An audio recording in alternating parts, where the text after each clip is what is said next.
And welcome back, everybody, to another Friday Night Hangout.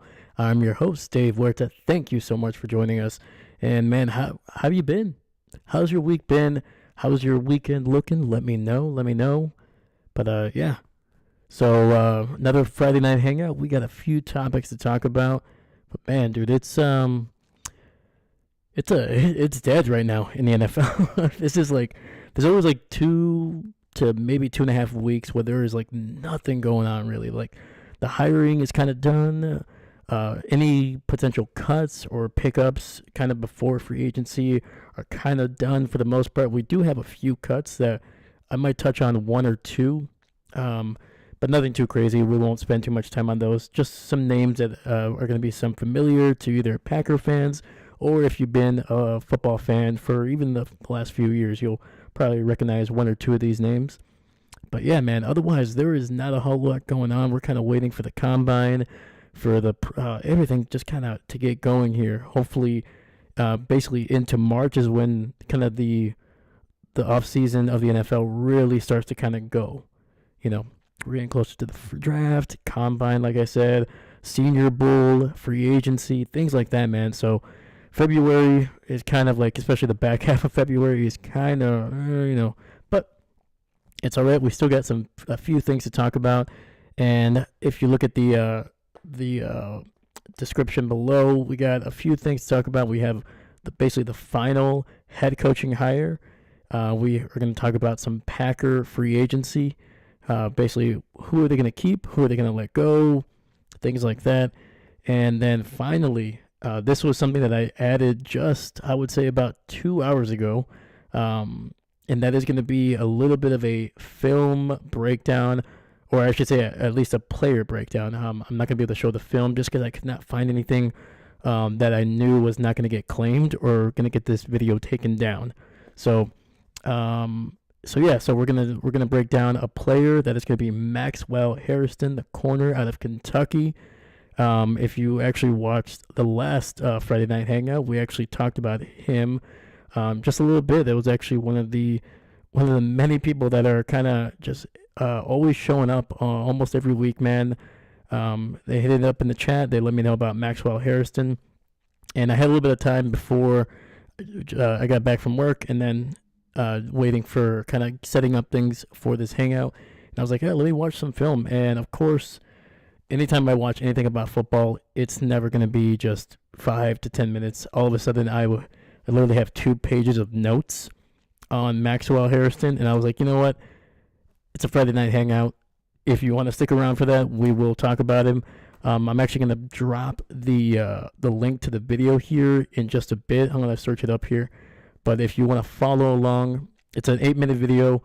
You can listen along. Otherwise, you could just kind of listen to what I'm breaking down. I'll give you the team that they're going up against, and I'll just describe what I saw from Max Hairston. Kid looks impressive, man. There's definitely things he needs to work on, but obviously that's almost any prospect. But we'll get to him later. But let me know if you're watching. Hit me up in the chat. Leave a like. Subscribe if you're new. It's going to help out the channel immensely, man. Our goal is to get to 100. I'm hoping to actually get to 100 either during the draft or at the very least, before next season. That would be awesome. So please let me know that you subscribed. Share this with people that you think might like some football content, especially during the off season. But yeah, man. So we're going to get going with the first topic of tonight. And that is going to be the newest head coach for the New Orleans Saints, and that is Kellen Moore.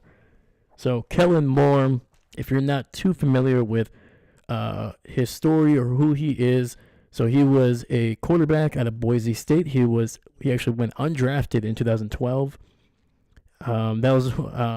Kellen Moore just was racking up yards during his college career. And that's, especially with Boise State guys, those guys just are airing it out, especially during that 2005 to about 2015 era. They were just slinging the ball, man. Absolutely just throwing the ball all over that blue field.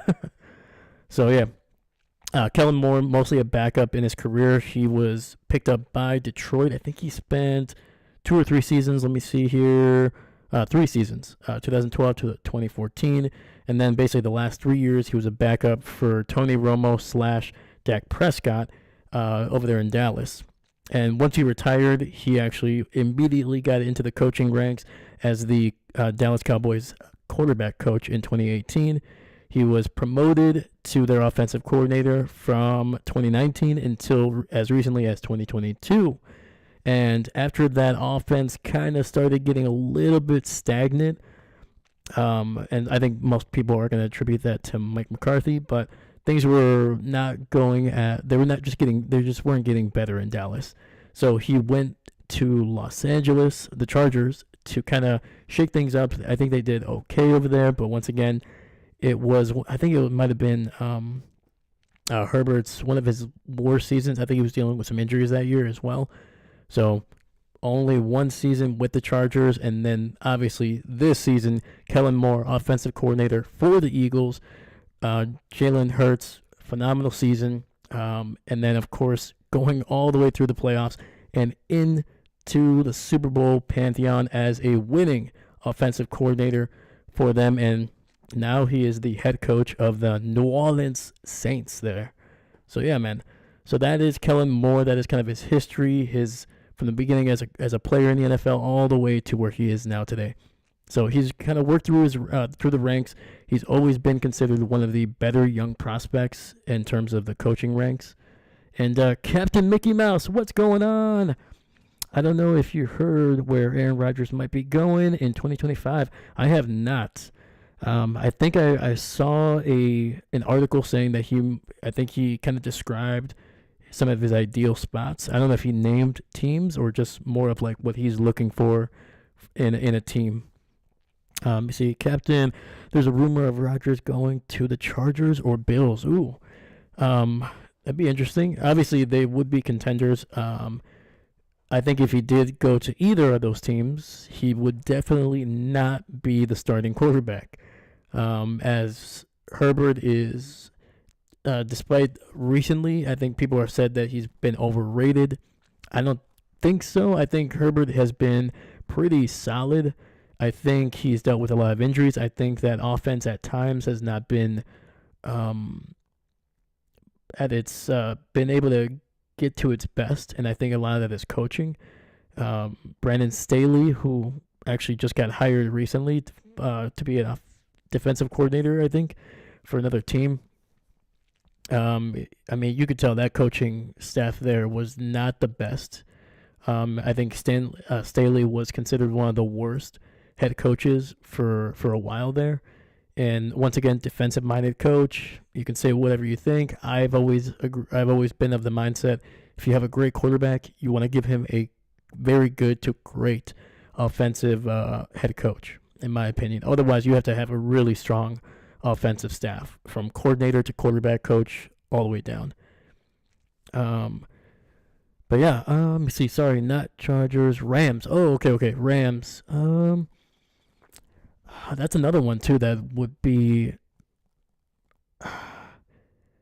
at this point in their careers. I think Stafford is.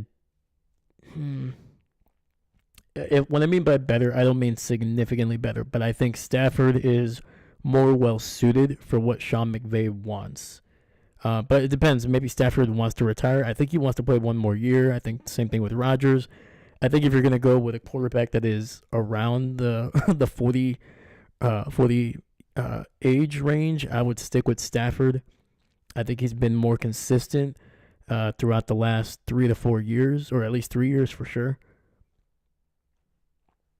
Yeah, I don't know if Rodgers would want to be Stafford's backup, actually.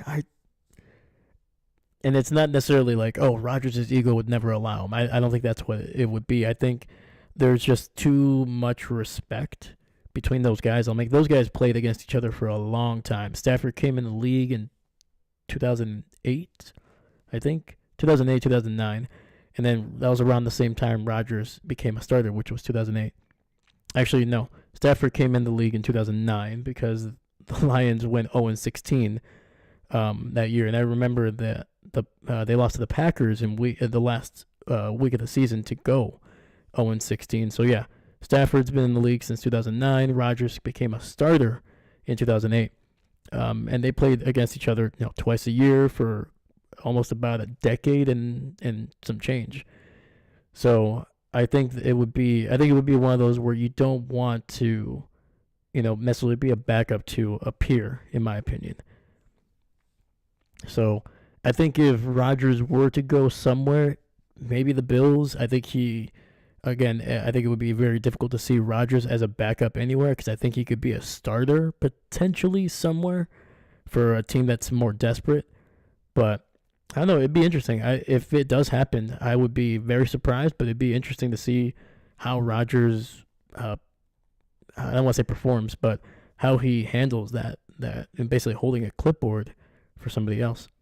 So pretty, I would say, Mickey Mouse. That'd be interesting if that were to happen. Yeah, but going back to Kellen Moore. So now that we've broken down kind of his credentials, his history, things like that, how is he going to do potentially with New Orleans? So New Orleans, they are in a little bit of a transition. I think Derek Carr is a solid quarterback to have for a new coach. I think Derek Carr is still pretty much a top half, maybe middle of the road NFL starter, maybe depending if he can stay healthy. If he can't stay healthy, I should say, he might be lower on the rankings there, but I think he's still a very solid guy. I think he's a veteran. He's been in some really, really tough situations where he's handled it very well. I think he's a good leader. I think he's going to be able to get the respect of that locker room very quickly. And I think as long as him and Kellen Moore are on the same page, I think any message that Kellen wants to get to the team, I think Derek Carr is going to be able to help with that, for sure, on the offensive side of the ball. So I think there's it's good. I think it is a good hire for New Orleans. I think they definitely needed something new. I think they needed to go the offensive route. I think that's where they've had the most success in their franchise's history. Obviously, Sean Payton, a very much a offensive-minded head coach. But on top of that, I think going the younger route, somebody that isn't directly tied to the previous regime, which was Sean Payton. And I like the move. It's gonna be interesting to see how Kellen Moore does. He's been able to get a couple decent coordinators to kind of go with him. But yeah, man, I'm excited to see what he does with that team.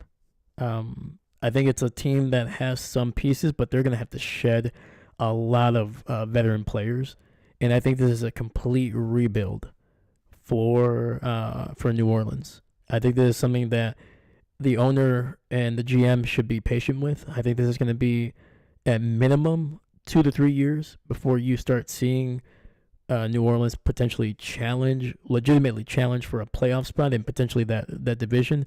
Even though I think the division is probably the weakest in terms of overall play in the NFC. We can make the argument the NFC West probably.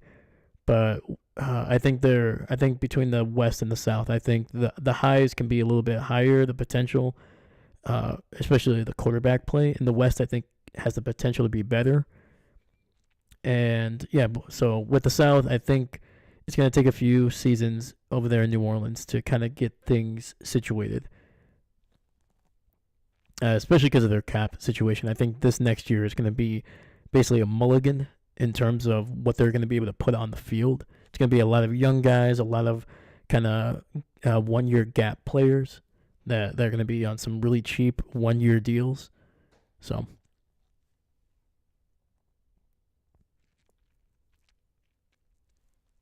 but yeah, let me know what you think. Do you think they should have gone with maybe Mike McCarthy? Do you think the Saints should have gone with a more veteran head coach, somebody that's going to be maybe has been there for a couple rebuilds? McCarthy, he has a history over there in New Orleans. He was the offensive coordinator in the early 2000s. I think that was actually before he moved to San Francisco for the 1 year, and that was like just before he obviously became the head coach for the Packers and was there for a while. So yeah, So let me know. Kellen Moore, 36 years old, uh, one of the youngest head coaches in the NFL, and almost everywhere he's gone, man, he's been fairly successful. So yeah.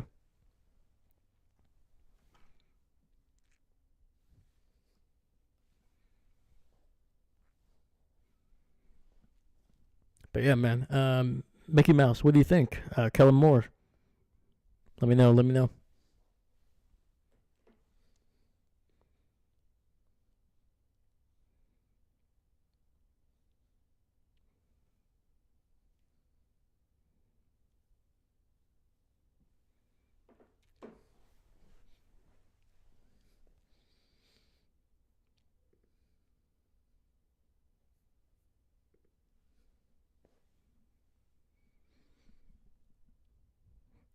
All right, next we're going to transition into talking about some free agents, specifically some Green Bay Packer free agents. Kind of basically saying, talking about who they might keep, who they might resign, especially if they're restricted free agents. It's almost going to be an automatic that they're going to bring them back unless they really don't want them. Typically, those restricted free agents are relatively cap friendly, and usually they're kind of like the core guys that you want to keep around, especially for special teams. Um, and they're typically very young as well. The guys that are kind of still developing, and the Packers love to keep those guys around. All right. So with this one, I'm actually going to go into a full view, so you will not see me for chunks of this, just because it's going to be a little bit easier to kind of see the list as it kind of goes around. There we go.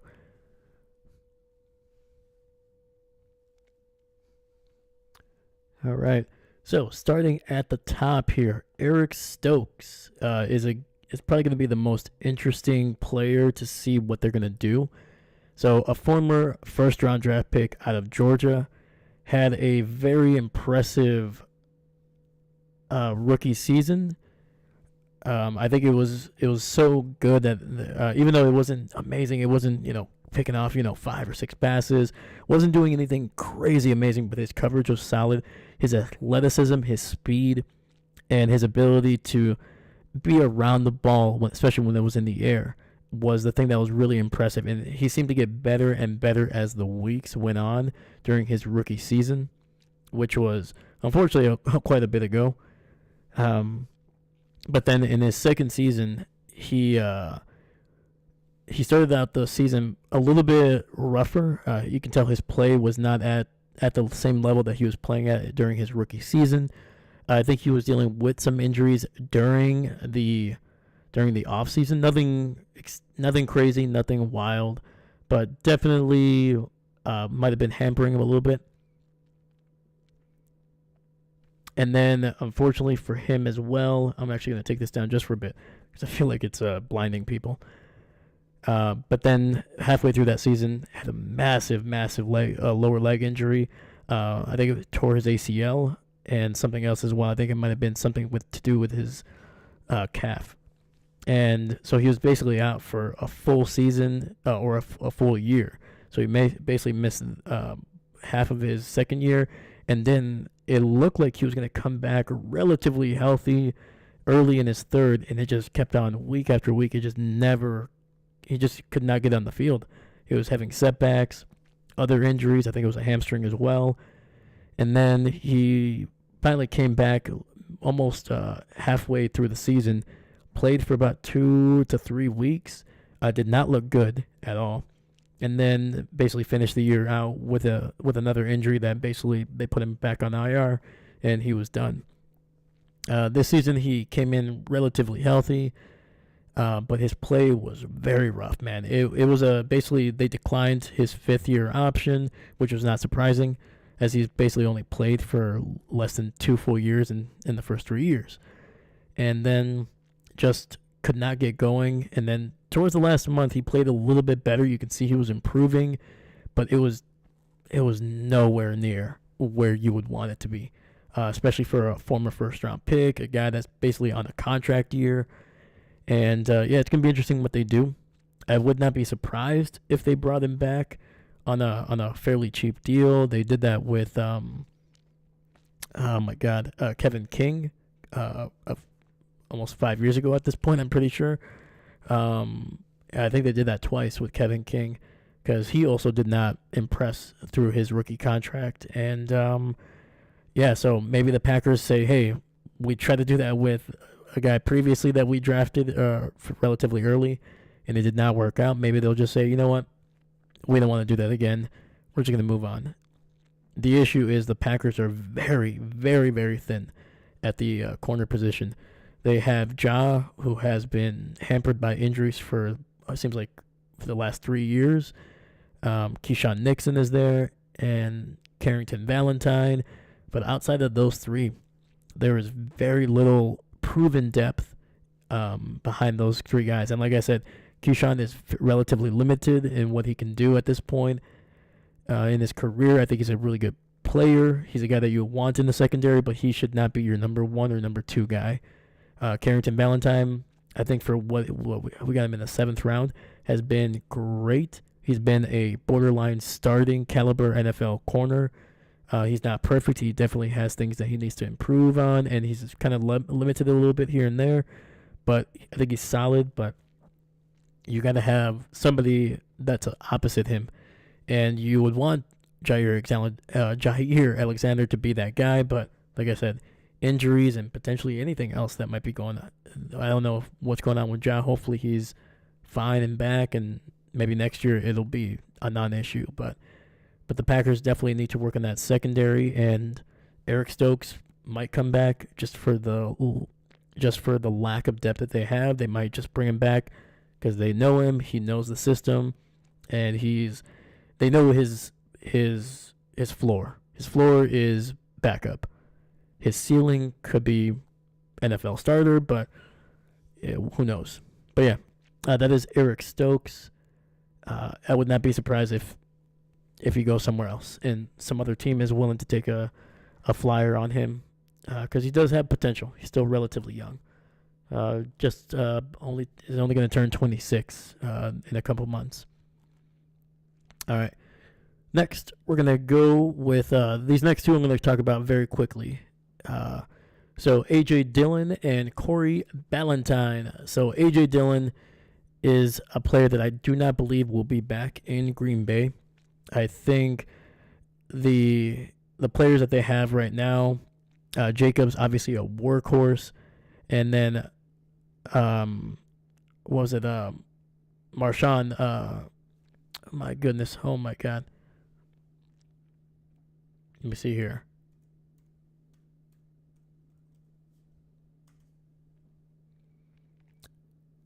But yeah, Jacobs is going to be the workhorse there. He's going to take up most of the carries, as we saw this season. They had zero problem giving him, 25 to 30 plus carries, basically throughout the entire season.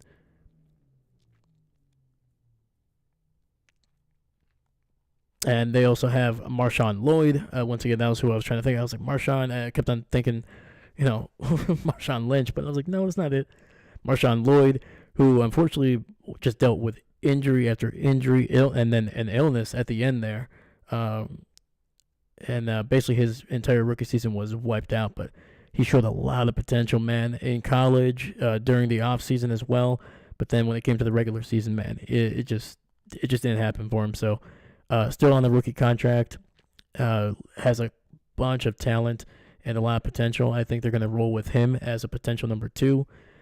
Chris Brooks was a late addition to that backfield, and he looked phenomenal for them. And then, yeah, so there's already 3 guys that are right there that I think, in my opinion, either are younger or have a higher ceiling than A.J. Dillon. I think at this point we know what A.J. is. He's a solid number 3, number 2 back, or a low-end number 2, I should say. And, for a guy that powerful, at times he does not run like it. So I think at this time, with the injury history, along with his age and along with other players that are being more productive and younger than he is, I think it's time for A.J. Dillon to unfortunately leave Green Bay. So, but yeah, I think that's kind of the opinion on him. Corey Ballantyne, I think he'll be back. Once again, they need some depth at that secondary. I think he's played okay in the secondary in certain spots. And then on top of that, he's a very good special team guy. I think he's a guy that Rich Bisaccia wants back. He knows Rich Bisaccia's system, and I think he's done pretty well. So,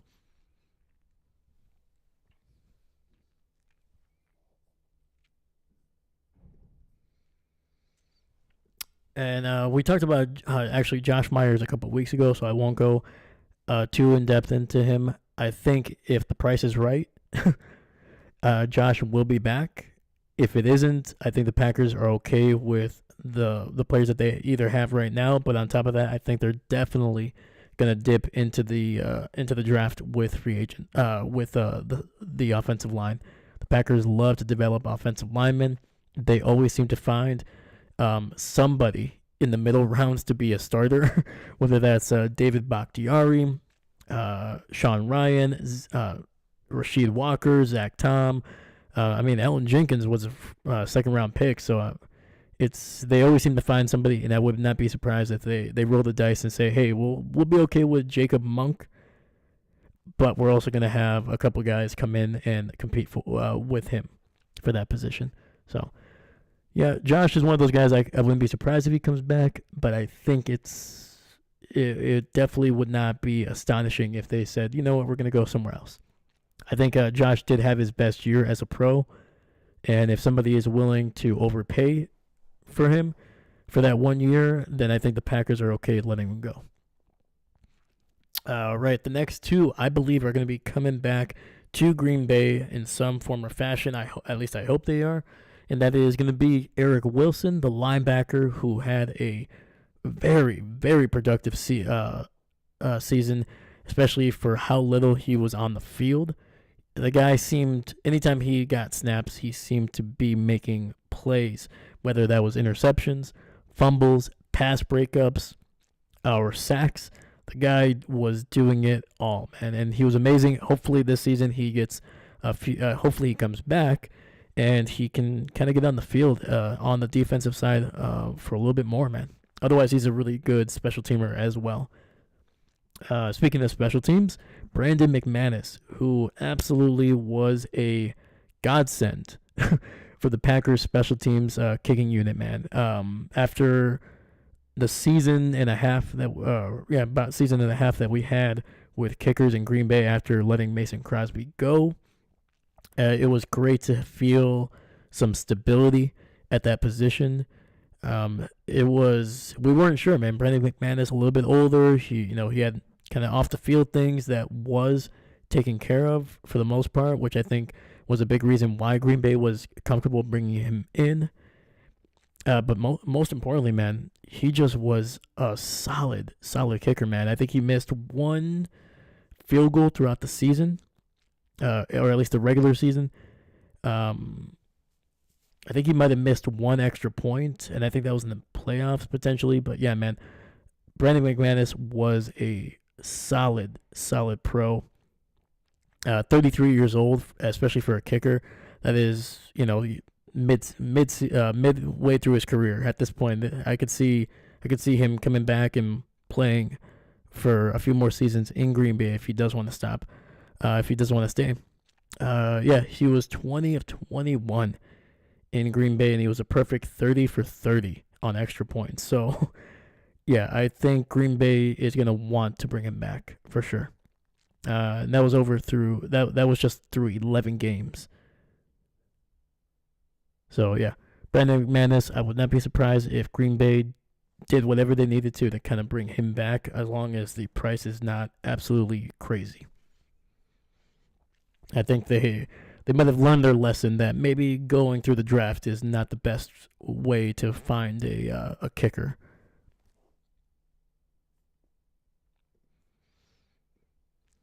All right, next we got Andre Dillard, Tyler Davis, and Robert Rochelle. And I'll talk about those guys all at once, basically. I think, for the most part, outside, they're all unrestricted free agents here.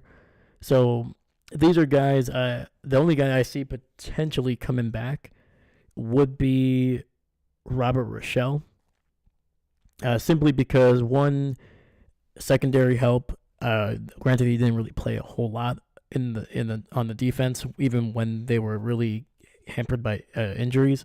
So I think that might hurt him. I think they don't really value Rochelle too much in terms of what he can do on defense. But in terms of special teams, I think they like him there. He's a guy that's been doing that for a long time.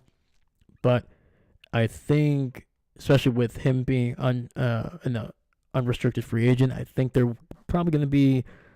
I think they could find somebody that's a little bit younger, a little bit cheaper, and has maybe a little bit of a higher ceiling on the defensive side of the ball. So, but of those three, I think he's the only guy that I could see coming back. Tyler Davis is a guy well liked, but I think they like their tight end room the way it is now. I wouldn't be surprised if they added somebody in the draft as well. They haven't drafted somebody since. Actually, I don't think they drafted a single tight end this past season, but they obviously did 2 years ago. And I think they're going to want to roll with those guys along with anybody else that they may have found. Let's look at that tight end room right now. Tucker Kraft, obviously their number one. Ben Sims, who I think almost jumped Luke Musgrave as a number 2 there for a little bit at least. But yeah, I mean, I guess there's only 3 guys. They might bring Davis back. I think they do like him, but at this point, I think he's been around for a couple seasons, and he just doesn't seem to be contributing as much as you would like. 27 years old, once again, unrestricted free agent. I think they're going to be looking. I think if they do bring him back, it'll be after the draft. Plus, he's dealt with some injuries as well throughout the last couple seasons.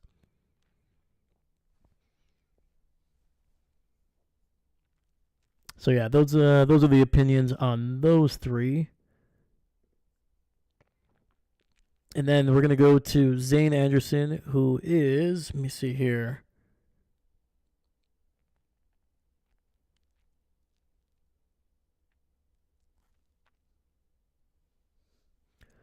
So that's a player that's going to be interesting to see what they decide here with him, because I believe he's actually an unrestricted free agent, but right now they're saying exclusive rights free agency. So if that is true, they're going to bring him back. He's 28 years old, but I think they really did like him. Plus, I think he got his first career interception this year.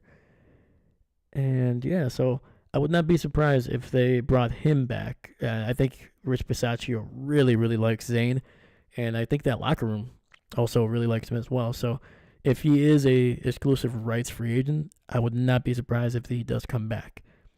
John Fitzpatrick, the tight end that they picked up from Atlanta, he is a restricted free agent, which means that he is going to be, basically the Packers have almost the exclusive rights to him. They can basically offer him almost anything, or at least the minimum, and he'll basically be coming back.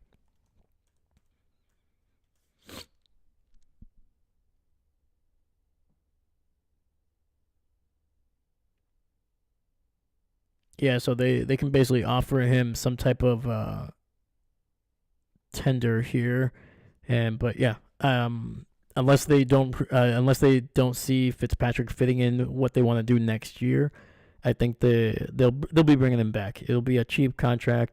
He's relatively young. He's not even 25 yet, and like I said, there's only 3 tight ends that they have under contract right now, and they definitely, especially with the history of injuries to Sims as well as Luke Musgrave, they're going to want to probably have as many hands on deck and as many talented guys as they can. And I think they're going to go with Fitzpatrick. I'm pretty sure they'll bring him back. Next, we have TJ Slayton and Bo Melton. I'll talk about those guys together. TJ is a guy that I believe on most seasons, I think he would be a guy that would be coming back. But the thing that I think is hurting him, one, he's an unrestricted free agent, so I'm pretty sure he could probably maybe get some other contract somewhere else that the Packers would be a team that's going to be willing to pay him more.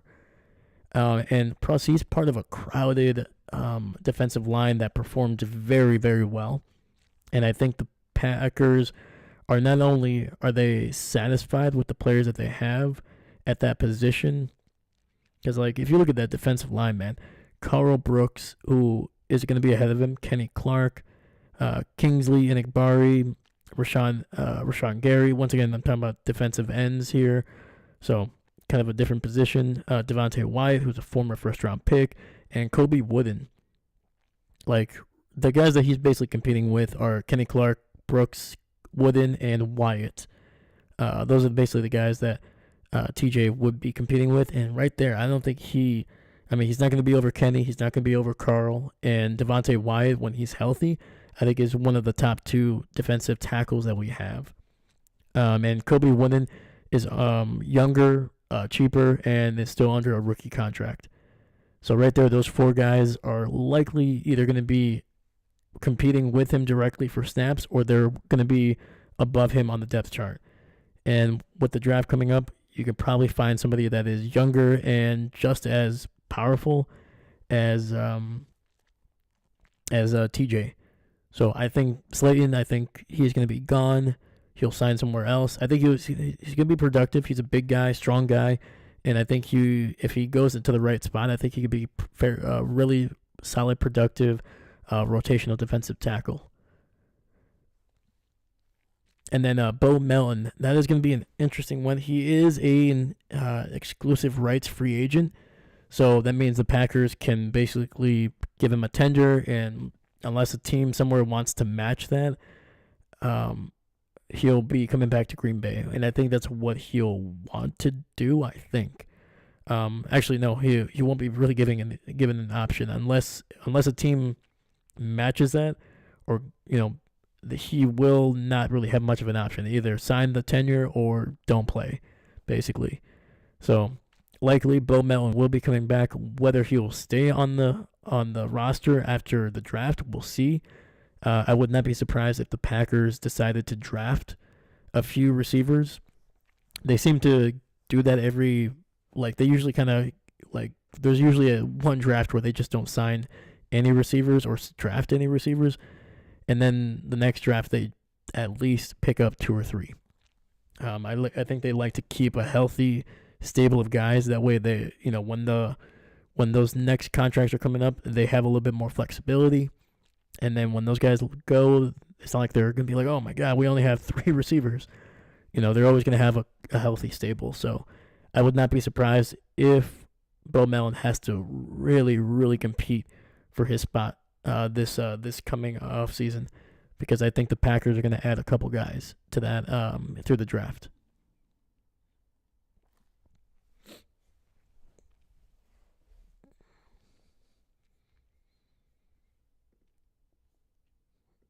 All right.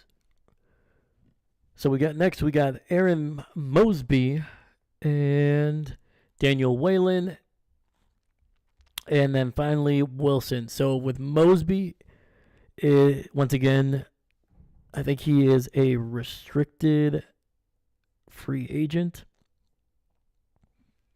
Or exclusive rights free agent. So he will likely be coming back. It'll be relatively cheap, especially the Packers love the depth at the linebacker position, especially with the potential for Isaiah McDuffie to not be back. That's because I think McDuffie played very well. I think he's going to get a decent contract either from the Packers or from somebody else. And if he does leave, they're definitely going to want to have some depth. And I think Mosby, once again, relatively cheap. He'll likely be coming back, and he's only going to be 26 this year. So Daniel Whalen was arguably one of the best punters we've seen in Green Bay in a long, long time. So I would be very surprised if he wasn't back. Once again, he is an exclusive rights free agent. So they'll be able to offer him a relatively cheap tender, and he'll likely be back for his third season in Green Bay. And next, Emmanuel Wilson, same thing. Exclusive rights free agent. Same thing with most of those guys. Typically, when I'll kind of save some time. typically those guys that are exclusive rights free agents, it's like 99% of the time they're going to be coming back. There's very little reason not to. It's a very cheap contract, very little risk. You can basically cut them if they don't perform well, just before the preseason, without owing them anything, for the most part. And also it gives the players some guaranteed, it's like, hey, I'm guaranteed a job as long as I perform relatively well, and and most of these guys are going to be young as well. Kadeem Telford, I think, once again, the Packers love their depth at tackle. He will be back. He will be competing with somebody that they draft. I guarantee it. Packers love to draft those guards / tackles that can kind of go in between, because the worst comes to worst, if he can't play tackle, he'll likely be a relatively decent guard, or he'll have a chance to be a decent guard. And so Telford is kind of one of those guys that they like on the outside, but if worst comes to worst, they'll kick him in if he can't win the tackle battle or be a decent backup there. They'll kick him inside and see what he can do at guard. And once again, exclusive rights free agent, so it's going to be very, very cheap. And then finally, the last guy, the guy that is hopefully going to be coming back to Green Bay, because he probably had his best season as a pro, and that is Isaiah McDuffie, man. McDuffie at times was just an absolute beast. Let's look at his numbers here. 2024, only 29 tackles, but man, he very strong. 2 defensive 2 pass breakups. Had a total of 57 tackles, which was not as high as the previous season where he had 86. And he was dealing with some injuries this year as well. But when he was on the field, man, he was really dang solid. Especially with him and Eric Wilson were on the field at the same time. The run game was solid. I'd be interesting to see if the Packers do have, if they do have somebody that they really like in the draft, especially in the first couple of days. Maybe they're okay with McDuffie leaving, especially if they can bring back Eric Wilson, which they should be able to. But yeah, man, Quay Walker, Eric Wilson, the Packers have some depth at that linebacker position, or that inside linebacker position, especially with Edgerrin Cooper, Tyron Hopper as well. They have depth there, but man, it would be nice to have McDuffie back, man. What you're going to get from him. He's relatively healthy. He's a good tackler for the most part. Sometimes, there are times where you're like, ooh, but for the most part, he's really, really dang good. Solid pursuit angles, and he seems to be a relatively quiet leader, but you can tell that there's a lot of guys that kind of go, they look towards him on the field. But yeah, man, so that is the Packers. Those are my opinions on what the Packers might do. All those exclusive rights free agents are going to be coming back. If I had to pick a surprise guy that goes somewhere else, and I don't think A.J. Dillon would be a surprise, Eric Stokes, Josh Myers, Brandon McManus, or Isaiah McDuffie. I think the biggest surprise would be McManus, just because I believe that his contract that they would give him would be relatively cheap, and I think it's a position that the Packers truly want stability. And like I said, he's 33. I think he's gonna turn 34 at some point during the season, but I don't think it's until later in the season. I think it's November or something like that. But once again, he's a kicker, 34 years old. There's a good chance that he's going to be able to make the same kicks that he's making now for at least 3 to 5 years, potentially. So I think that would be the biggest surprise if the Packers just could not come to agreements with him. Isaiah McDuffie, once again, because of the players that they drafted and they have, it would not be crazy to see him leave, but it would be tough for him not to have Isaiah back. I think he's been a really great player for the last 2 years, and I think he's still getting better. And he's a relatively young guy. I think he's He's 25, going to be 26 at some point this season. So, relatively young guy. I think the Packers typically like to keep guys like that. But if some other team is willing to overpay or really give him a nice contract, wouldn't be surprised if McDuffie decides to go. But yeah, I think those are the top two that I would be surprised if they did not come back to Green Bay. But yeah, let me know what you think. Who are your picks for like your top guy? Who's like, we got to sign this guy. We have to re-sign him. There's no other guy. Like if all these other guys leave and this guy stays, we're okay. Let me know.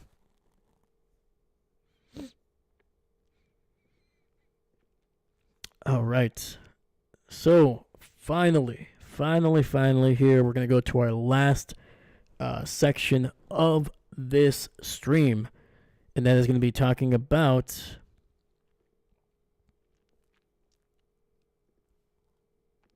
Maxwell Hairston, the corner out of Kentucky.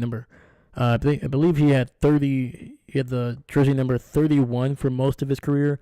And I think this past season, he switched to 1. So I'm actually going to drop the video link here in just a second. So give me one moment here. But yeah, while we're waiting, let me know your opinions on any of the subjects that we talked about. Kellen Moore, Packer free agency, or any free agent, really. Let me know if you're surprised by anybody. And then if you have an opinion on Hairston here, let me know. Let me know.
All right, so the link to the video that I'm going to be basically breaking down is in the chat. If you want to follow along, it's I think it's less than 9 minutes. We're not going to talk about every single play, but I do want to talk about some of the bigger plays that I saw this kid make. Granted, this video is from 2023. I could not seem to find anything in 2024. I did look at his stats. Definitely a little bit of a dip, but I think that entire team had a worse season. Even though their 2023 was not incredibly amazing, they started out great. I think they started out 5-0, but then they really got to the meat and potatoes of their SEC schedule, and I think they finished either 6-6 or 7-5. So, after a 5-0 start, they unfortunately fell off very quickly. Their highest ranking, I think, was at the 20th team in the country, but then they started losing some big games, consecutive games against some of the best teams in their conference. Obviously, the SEC. You're talking about Alabama, Georgia, all those other teams. So tough one for the entire program in 2024 and 2023. But Harrison was a massive standout early in that 2023 season. And that is going to be some of the games that we're talking about here.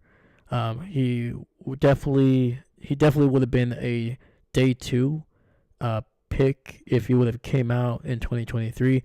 I don't think it was a mistake for him to stay in college. I think you could tell that he was very very raw still. And for the most part, I think this season he's kind of solidified himself as a potential day 2 pick, whether that's somewhere in the second or late second or potentially somewhere in the third. So I think it would have been a very risky gambit if he would have came out in 2023.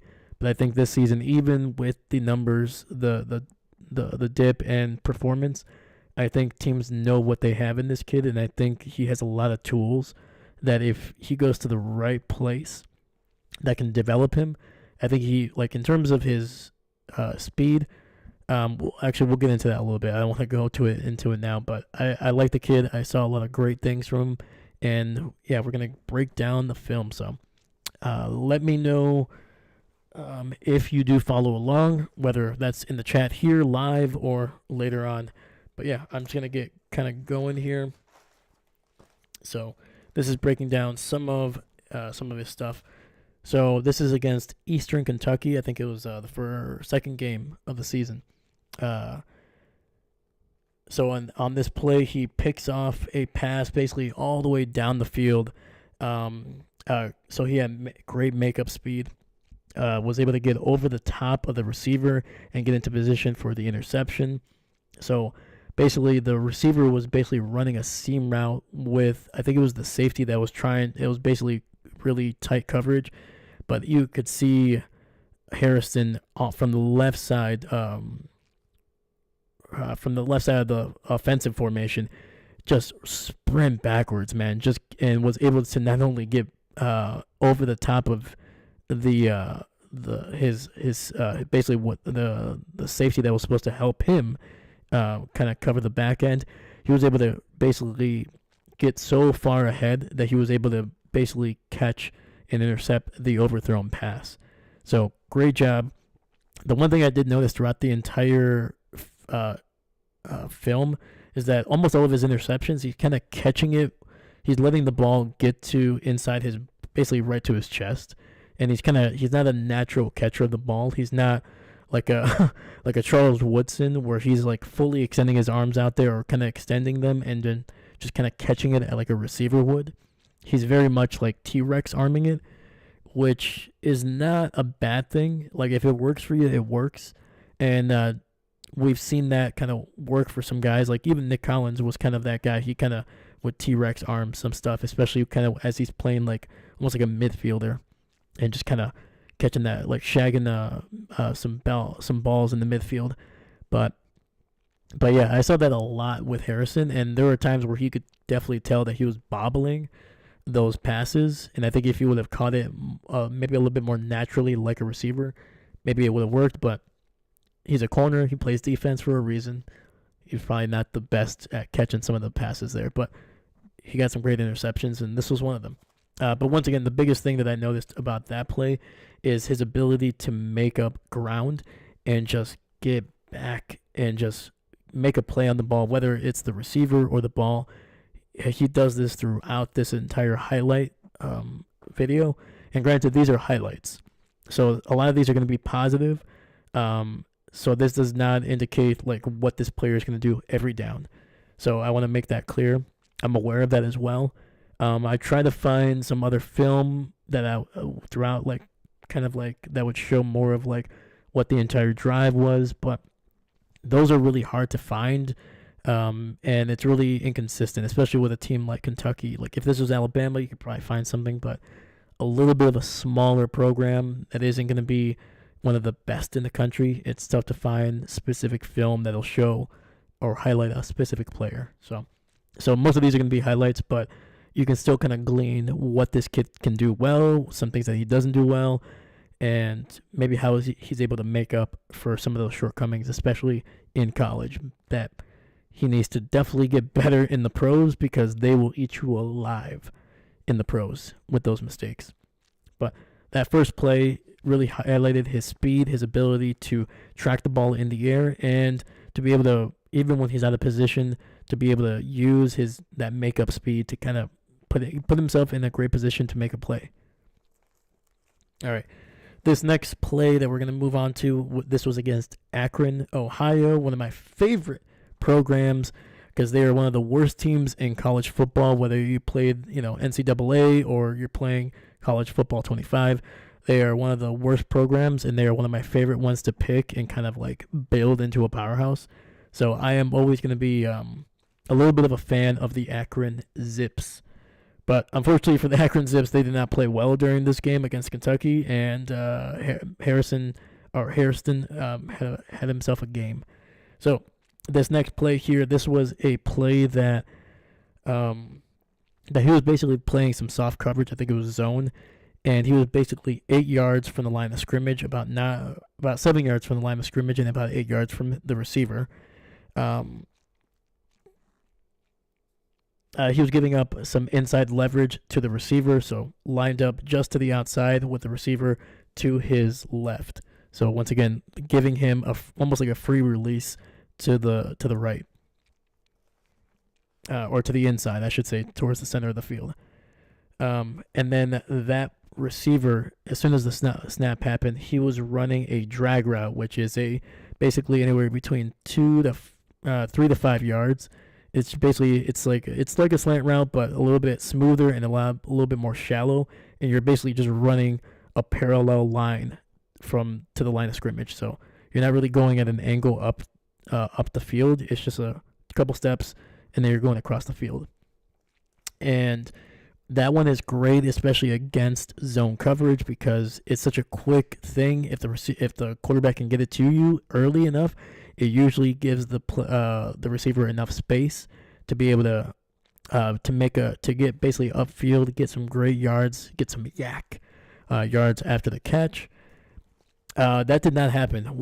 The quarterback was a little bit late with the throw, but on top of that, Hairston with incredible, and this is going to be throughout the entire film, this kid has incredible speed, man. The quickness that this guy breaks on the ball, or on the route, or on the player, whatever it is, man. This kid, when he decides to go downfield, he freaking goes, man. This kid's like a heat-seeking missile, and he did that on this play. Once again, he is literally 8 yards away from the line of scrimmage, and the receiver immediately turns away, and there's probably about 12 to 13 yard gap between him when the receiver is about to catch the ball. And Hairston immediately, as soon as he saw that receiver cut, he broke off and just went right after him. And not only was he able to get there with some quickness and speed, but he was able to wrap him up without almost any effort, man. Wrapped him up, dragged him down, great form. And that's something that you saw throughout the entire highlights. When this kid gets a hold of you, he's tough to get away from him. Like, there's going to be some other ones that you'll see throughout this video. But, man, dude, this kid when he was able to really wrap you up, he's a good tackler. When he can get you. But, yeah, once again, able to drag down the receiver, and I think they lost 2 yards on that drag route. Once again, quick speed. You saw his anticipation. You saw his speed. You saw his tackling ability. Just great play overall, and it's something that's small, but anytime that play could have easily gone for 3 or 4 or 5 yards, especially for how much of a cushion he was giving him. But he was able to just shrink that field so quickly and made a great play. So the next one, I think this was let me see here. This was actually the next play. This was on 3rd and 4. So on the previous play, he was actually on the left side. The receiver was able to get a free release to the center of the field going to the right. This time, Hairston was actually on the left side of the field, or the right side of the offensive formation. So flip the field, which is really nice. You always like to see that with a corner. He's not just in one spot. He likes to kind of move around, or they're able to move him around.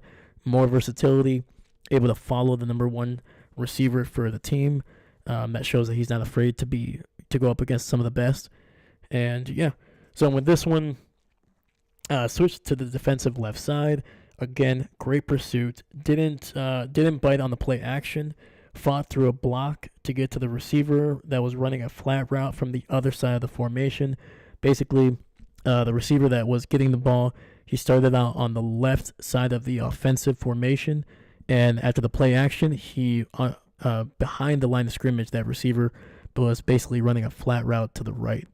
And on top of that, that receiver had somebody else blocking for him, but Hairston just able to fight through the block and able to basically upend both of those guys and just blow up that play. So from the other side of the formation, and then that was like just a great one, not even one-on-one, it was a 2-on-1. 2 offensive players, 1 blocking for him, and then Hairston just able to make a great play, great tackle, and just fought through the block and then was able to bring down the ball carrier. So, and then this next play was basically just a great sequence from Hairston. The next one was on 3rd down here. I think I actually mixed those up. The play that we just talked about was on 2nd. My apologies. This next play is on 3rd and 4. And this one says next play takes down the quarterback and forces a 4th down. Great staying in coverage. So when that play was starting out, the quarterback was definitely looking down the field.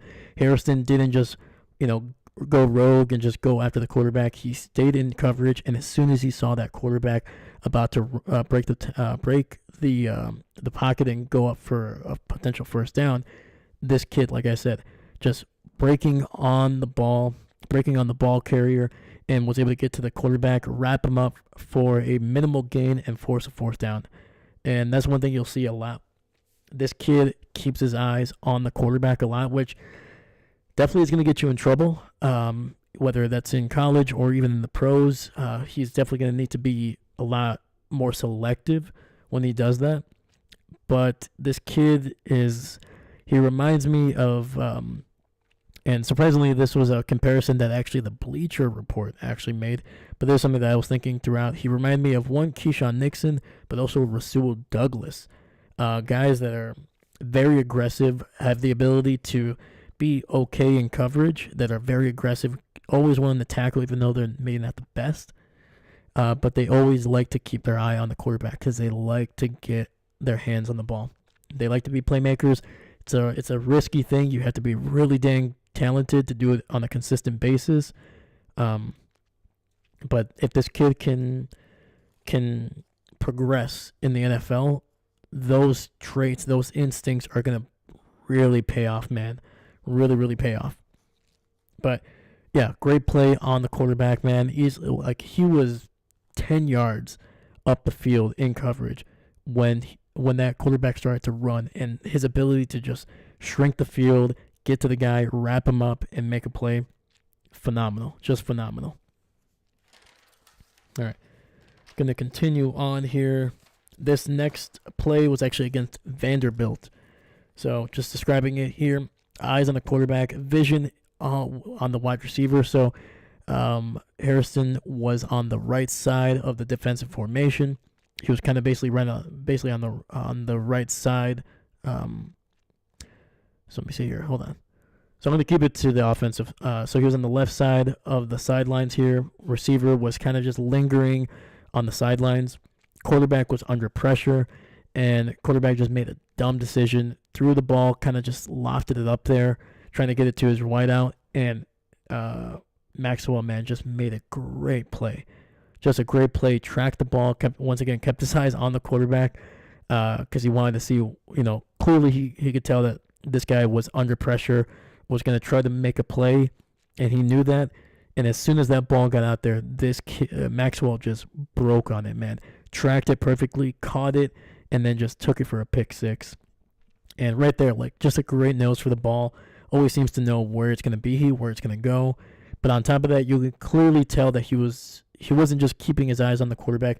He was very conscious of where that receiver was. And there was actually another receiver coming across the field from the right to the left. And you could clearly tell that he was about to crack down on that receiver. But then he kind of waited just a second because he also saw that another defender was going with him. So he stayed pat. And when that ball hits the air, Maxwell just went right for him, man, and just made a great play. Pick 6. Perfect. So the next one this is still against Vanderbilt. Let me see here.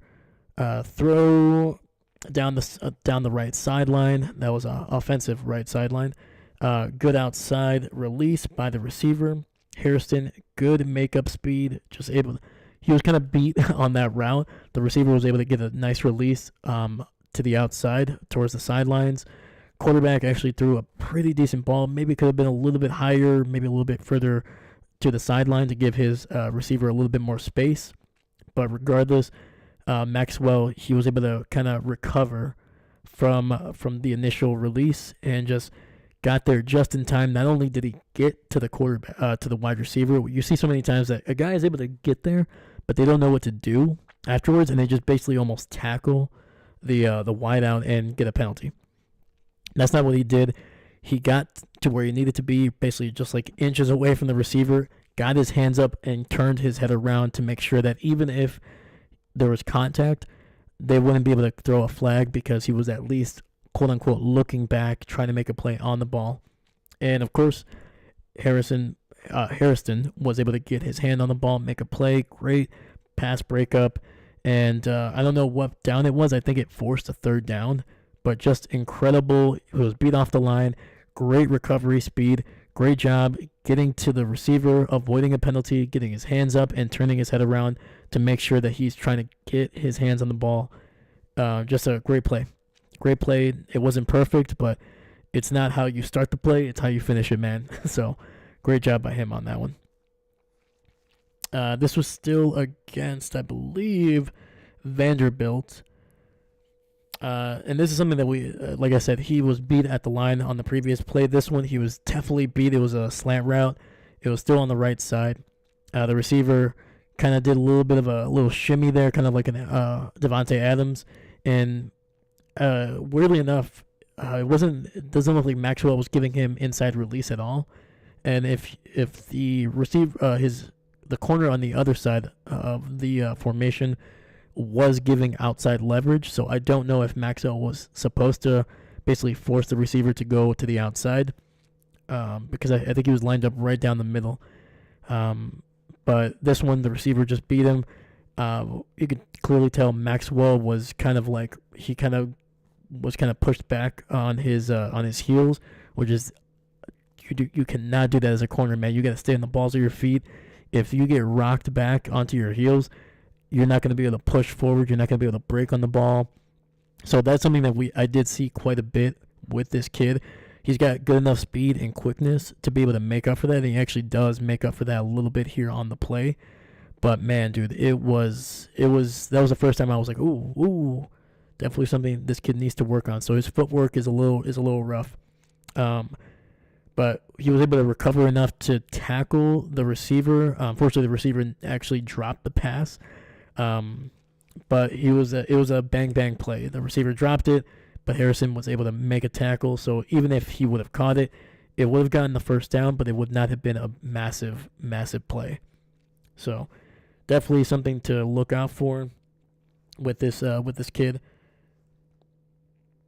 But yeah, the receiver definitely, if he would have caught it, it would have been a first down. So Maxwell definitely needs to recover. It needs to work on his footwork a little bit, at least from 2023. All right.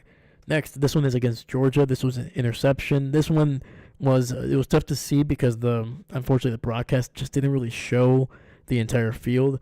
So I kind of had to stitch together a couple replays to kind of see what exactly happened, but I wasn't exactly sure. But he was good in coverage. He was reading and he anticipated that one. There was a receiver Hairston was on the left sideline there, going very deep, about 25 yards, 30 yards down the field, kind of running with a receiver that was running a go route. And as soon as he saw that ball about to be thrown, you could clearly tell he was like, oh, it's not going deep. This is not a deep ball. He anticipated it. He was able to stop where he was going and then just undercut, or actually caught an overthrown ball.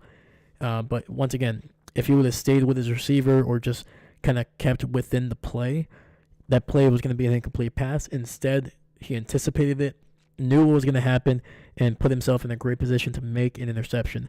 They ended up getting blown out during that game. I think they were actually getting blown out when this happened. I think it was in the third quarter, and I think it was like 35-7, 35-10. That was I think their first loss of the season.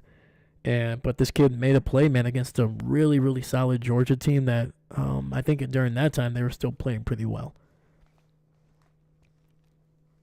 All right, so we got two more plays here. They're going to be very few and far between. You can clearly tell that the the back half of the season was not great for Kentucky. I talked about it; they lost quite a bit, and I think part of that was they were going up against some really really tough teams. Georgia, um, Mississippi State, who did not have a great season, but they're kind of on level with Kentucky, and then Alabama. But this next play is against Mississippi State. So there's actually two plays here. So quick break on the receiver and strong and secure tackle, one-on-one. This was, I think, somewhere on the right sideline.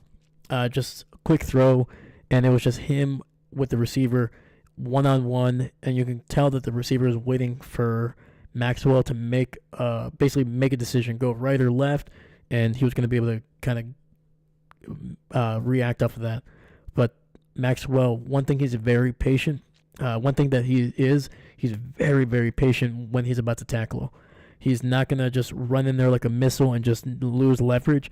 Once he gets within, I would say, 3 yards of you, he starts to really break down, keeps his shoulders square. But then once he decides, or once he sees you make a decision, he drives to that. He doesn't just try to arm tackle. He uses his legs, uses his arms to wrap up, uses his shoulder to drive you backwards. So this kid is, you're going to see probably some Bleacher reports that he's not a great tackler. I did not see that during the highlights, but once again, these are highlights. But from what I saw, man, this kid has the ability to be a really good tackler. I like his form. He drives with his legs. He doesn't just lunge and fall or almost try to spear somebody. He keeps his legs under him. He keeps driving. Plus, he wraps up, man. He doesn't just try to hit you with his shoulder and hopes you fall down. He will wrap you up because he knows he's he's 6'1", about a $180 roughly. He knows he's not a massive human being, so when he wraps you up, he tries to drag you down. He knows he's I'm not gonna be able to knock people on their ass. There's most of these guys are gonna be a little bit bigger than me, but if I can wrap them up and I can slow them down, that's gonna help me out a lot. And he did a great job on that one. On the next play, he actually goes one-on-one with a pretty thicker back for sure. And this one, you can clearly tell he was not going to wrap up because he's I'm about to get trucked if I try. But once again, got to his position, was very patient, and then just squared up and then just kind of lowered the shoulder to try to slow him down at least. And he brought him down one-on-one. Because if he didn't, that play was going to go off for at least 10 yards. So great job, one-on-one, was very patient, and did what he could and brought the running back down. So that was against Mississippi State there. And then the final play, or final couple plays actually, are against Alabama. So this is what I said: strong tackle against number 5, kept his legs driving and secured the tackle to the ground. So yeah, he was going up against one of I think their number 1 receiver over there in Alabama. I think number 5 is their number 1 guy back in 2023. It was a quick throw, and you could just see Maxwell, man, just once again breaking as soon as that ball goes up into the air. This kid is driving, man, just boom, just explosive off the throw, and then wrapped up the receiver, who was a lot taller and a lot bigger than him, but wrapped him up and then just secured him all the way to the ground. I don't think anybody else got in on that tackle, so it was one-on-one and just did a great job. Next one was a pass breakup against number 14. It was way down the field, man. It was a crazy throw, and was basically, once again, was kind of initially beat. The receiver was able to get past him, but once again, great recovery speed by Maxwell, similar to the play against Vanderbilt. Able to recover and very smartly, didn't just try to make contact, turned around, got his hands up, and just made and was very aggressive, but was very smart. Turn around, that way you're not going to get called for a penalty if you become aggressive during the catch, and was able to break up that pass and avoid a massive play through the air. So, yeah, man, those were my opinions on Maxwell. I looked at his grade, his draft grade. Once again, he's projected to be in the second to third round, or at least day 2. His comp is Rasul Douglas, which I completely see. Rasul Douglas is a guy that is very aggressive, good with man coverage. He can be beat. He's not the fastest guy. Same thing with Maxwell. He's not the fastest guy. But man, dude, he's aggressive. He's a willing tackler. He's not amazing, but he is going to be a willing tackler. Has a neck for the has a nose for the ball. His ability to anticipate where the play might be going. Some of that stuff can get him in trouble, but those are the risks you know, as long as you can give him good technique and you can kind of show him, hey, this is what they're going to try to do to you. They know that you like to make plays on the ball. Be smart with it. If this kid can learn that, man, he has all the tools to be a starting corner in the NFL. He's got the size. He's 6'1", which is kind of that sweet spot. You don't want them to be too short. You don't want them to be too tall. Like Richard Sherman is like 6'3", but incredibly fast, incredibly aggressive. Sherman was a guy that would beat you at the line, so he didn't have to be an amazing, didn't have to have amazing speed. He would be aggressive. He would fight you all the way through the route and would wear you down. And then you have guys like Revis who are not going to be ultra aggressive, but they're incredibly fast, incredibly quick, and incredibly smart in coverage. And Maxwell has the ability to anticipate where the ball's going. He likes to have he's very smart when he's about to make contact with receivers. So he's kind of in that sweet spot where he's not the fastest, but at the same time, he's not the most physical.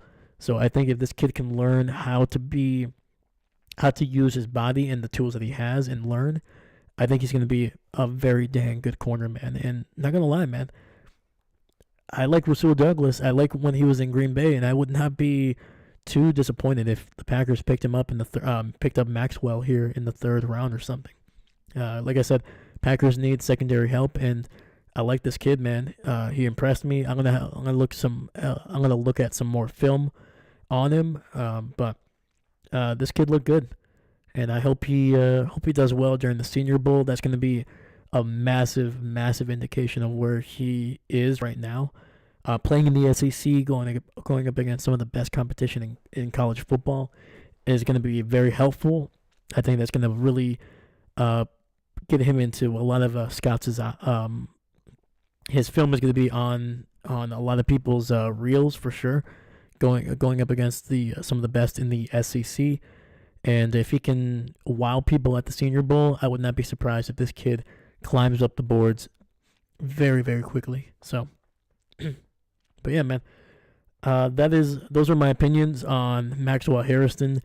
I don't know. I might do another one of these next week here as we get closer to the draft. I was not actually anticipating doing any film breakdown, but just like most things football, man, once I get into it, I get very obsessive about it, or I just love this stuff, man. And again, these are highlights. These are not the complete picture of what this kid is capable of. There's probably some very low lights as well, especially this past season for Kentucky. But if this, once again, I might do somebody else next week. I know I will do somebody next week. I'll pick somebody. I might even put a poll up actually this weekend, and whoever wins, I'll do some film on them. Just give my opinions. But yeah, I think that's what I'm gonna do. I like doing this, man. This was fun. Let me know what you think if you do watch the highlight film of Maxwell here. Let me know if you agree with me or you disagree with me. Do not hesitate to disagree with me, man. If you see something that I don't, I love to learn. I want to see what you see, and yeah, man. It's a pretty short highlight film. I want not throwing shade, but it's under 9 minutes, so you should be able to check it out. Let me know what you think. But yeah, man, I think that is going to be it for me tonight. Holy cow! I should have probably grabbed some water. I feel like my voice is kind of a little bit hoarse right now, but yeah, man. Let me know what you thought of the breakdown, and let me know what free agent you're most interested in for your team or for any team. But yeah, so that's gonna be it for me tonight, guys. Thank you so much If you watched most of this stuff, let me know. Leave a like. But yeah, man, shout out to Mickey Mouse for popping in here early in the chat. Appreciate you, man. And yeah, man, it'll be interesting where Rodgers goes. Might go to the Bills, might be a backup somewhere. I don't know. But wouldn't be surprised. But thank you again. My name is Dave. And